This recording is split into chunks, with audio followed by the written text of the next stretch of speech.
Okay, so we are continuing with our continuing disability review sequential process, and we're on number 6. I wanted to say about number 5, that's where those funky exceptions come in, so that even if you are not medically improved, they can still cease you. If none of those exceptions apply, or if one applies but it's determined not to cease you, you are now done. You are done with the CDR and you continue to be disabled. That's if none of those exceptions wipe you out. So that's good. Game over for you. For the other folks who had medical improvement, they have to look to see if you, with your medical improvement, do you still have severe impairments? You can have impairments that are not severe. Now it's not very hard to prove a severe impairment. It doesn't have to be like an amputation. So if, and they develop an RFC, you had an RFC, residual functional capacity assessment, done back when you won. They're going to do another one, given how you are now with your, any continuing impairments, even if they're improved, any new impairments all come into play, and they do a new RFC. The RFC is where they determine if you could do light, sedentary, light, medium, heavy, very heavy work, mentally skilled, unskilled. If you can use your hands constantly throughout the day or only part of the day, it's all these different capacities to use your body and your mind for work-related tasks.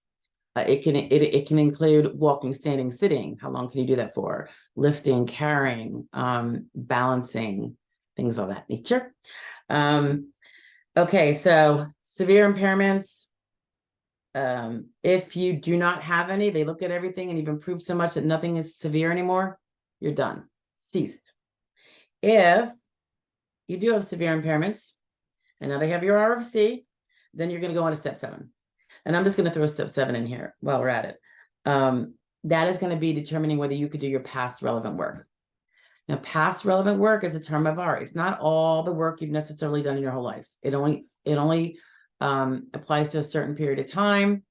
And they go on to say that it doesn't apply to the work you did during your recent disability period. So that's kind of interesting. So they're going to look to see if with that residual functional capacity assessment that they've now designed around you and what the medical records say you can and cannot do, they will look at the vocational aspects of your past work and see if those fall in line and you could do them.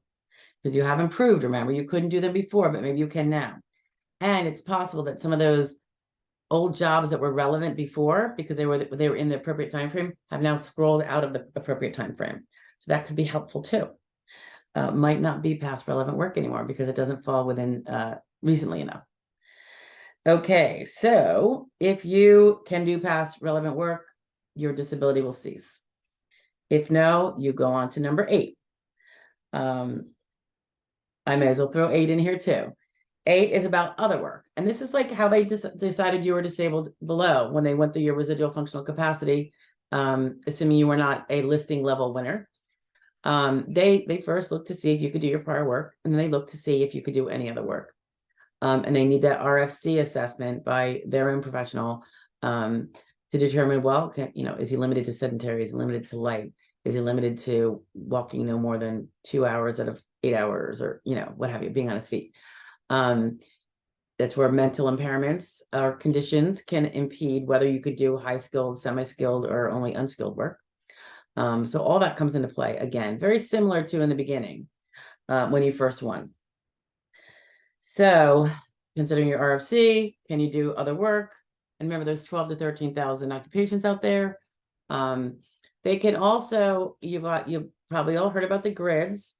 They generally are most applicable to people over 50, and that will apply here also. And keep in mind, when you have a CDR, you're older than you were when you won.